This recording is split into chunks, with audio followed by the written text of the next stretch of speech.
বন্ধুরা, এরকম নরস কে কে করে খেয়েছেন অবশ্যই কমেন্টে জানাই যাবেন। পারলে আমার ভিডিওটা পুরো দেখবেন, লাইক করবেন, কমেন্ট করবেন, শেয়ার করবেন। তো যাই হোক, এটা একটা নতুন নরস আসছে।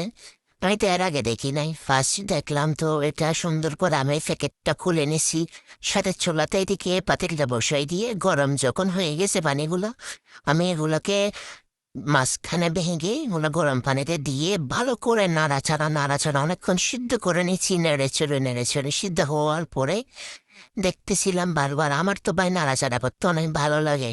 আপনাদের যদি ভালো লাগে অবশ্যই এরকম নেড়ে চেড়ে নেবেন বেশিক্ষণ। তো এগুলো নাড়াচাড়া হয়ে গেলে ঠান্ডা পানি দিয়ে একটু করে ধুয়ে নিছি।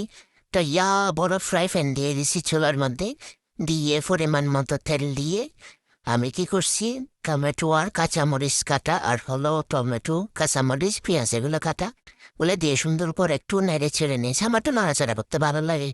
আমি প্রথম ভাবছিলাম এইখানে মশলা থাকে না ভাই নুডলসের মধ্যে, পরে আমার খুলে দেখি মশলা আছে। তো যাই হোক, এগুলা মানে ভালো করে নেড়ে ছেড়ে নেওয়ার পরে কতক্ষণ কষে নেওয়ার পরে একে দিন লেগিয়ে দিছি। তো এদিকে এগুলা নেড়ে ছেড়ে নেওয়ার পরে কতগুলো মানে যেটা নুডলস করছি ওটা দিয়ে দিছি, দিয়ে এখানে আমি মশলাটা দিয়ে একটু কতক্ষণ নাড়াই চাড়িয়ে নিচ্ছিলাম। তো ওখানে দেখবেন আপনারা একটা ছোট সয়া সসের মতো দিছি, ওটাও দিয়ে আমি সুন্দর করে নেড়ে চেড়ে নিচ্ছি।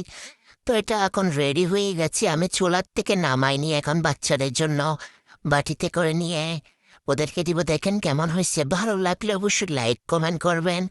সামনে নিয়ে যাচ্ছি, দেখেন আবার খেয়ে ফেলিয়েন না। ভালো লাগলে অবশ্যই লাইক কমেন্ট করে বাসাতে করে খান। আমারটা দেখে কারো জামা মানে খাইতে ইচ্ছে না হয়, বাসাতে